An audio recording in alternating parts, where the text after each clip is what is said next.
emphasize non-offensive touchdowns. How big was the scoop score that McGee and Reed pulled off? Long overdue.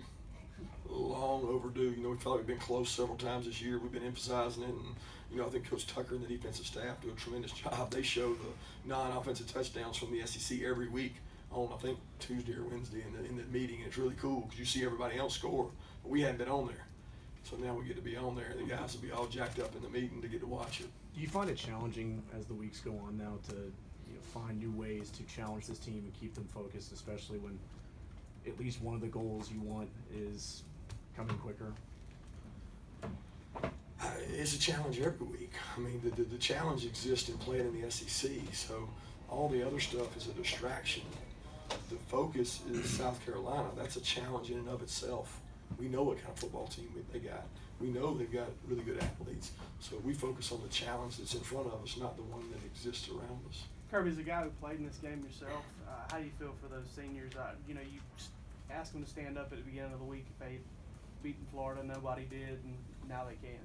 Yeah, I think the best they could do, I told them, you can't make up for 3 years' time, and people are going to remember you by your record. But the best thing you can do is be 1-0 against Florida your senior year. And they committed to that, and they challenged the younger players to practice the right way and focus on it, and try to make it about how we play and getting better, and not about all the other distractions involved in the game. Kirby, when it came to the running game and some of the new things you mentioned, how much of that had to do with, I guess, Dyshon and Alden played a lot of tight end and were blocking, were able to get some edge blocks? I mean, how effective were they out there doing that? They were effective, but they really didn't, and those were not the explosive runs, as I remember. We had a couple runs with them in there, and I thought it was a good addition to get a little more lead in our pencil with those guys in there, good change up. But there was a couple design plays that Jim Sam, the offensive staff, came up with that really affected Florida and helped us. And sometimes those new wrinkles can help you. Lorenzo Carter, I think he had 4 straight plays over the first 2 series that really kind of helped set the tempo for the defense. Just about the job he continues to do for you guys on a consistent basis. Yeah, Lorenzo's a talented player. He works really hard, and he continues to grow as a player. And I don't think his best has been reached yet. I think his best is still ahead of him, and that's the goal for all of us. How does this win as a coach compare to the one you won as a player in '97?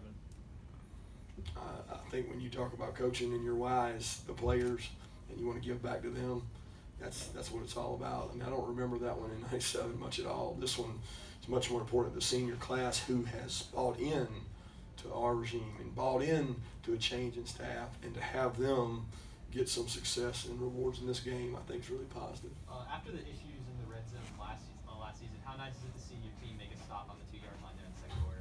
I can't tell you. That's the proudest I've been, because Coach Tucker's been just beaten. Great defenses always have a goal line stand. Great defenses always have some big moment where they get a goal line stand. If you track our goal line, not red zone, goal line, we have not been very good on the goal line. And he actually talked about it last night in the defensive meeting, and he challenged them, said, you're going to have an opportunity to have a goal line stand, and I'll be danged if they didn't do it. And I thought that was a really big moment in the game, along with the turnover stop in the game. So I thought the defense was once again resilient, but not pleased with the play at all.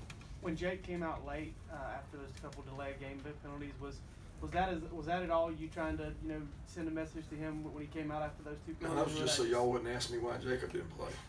So I figured you guys would hurry up and get him in before y'all asked. That's all that was. Last question. With how the past few games have gone against Florida for the defense, does it make it extra special to see the seniors on defense go out, not just with a win, but with a dominating defensive performance? Yeah, I mean, I think it's special for all the seniors. It's special for our entire university. It's special for our fan base, who is starving for some success against Florida. And the past does not affect the present, and we know that. The most important thing for our team is to keep chopping wood, keep moving ahead, and as long as the seniors buy into that, they'll keep us leading us in the right direction. Thank you, guys.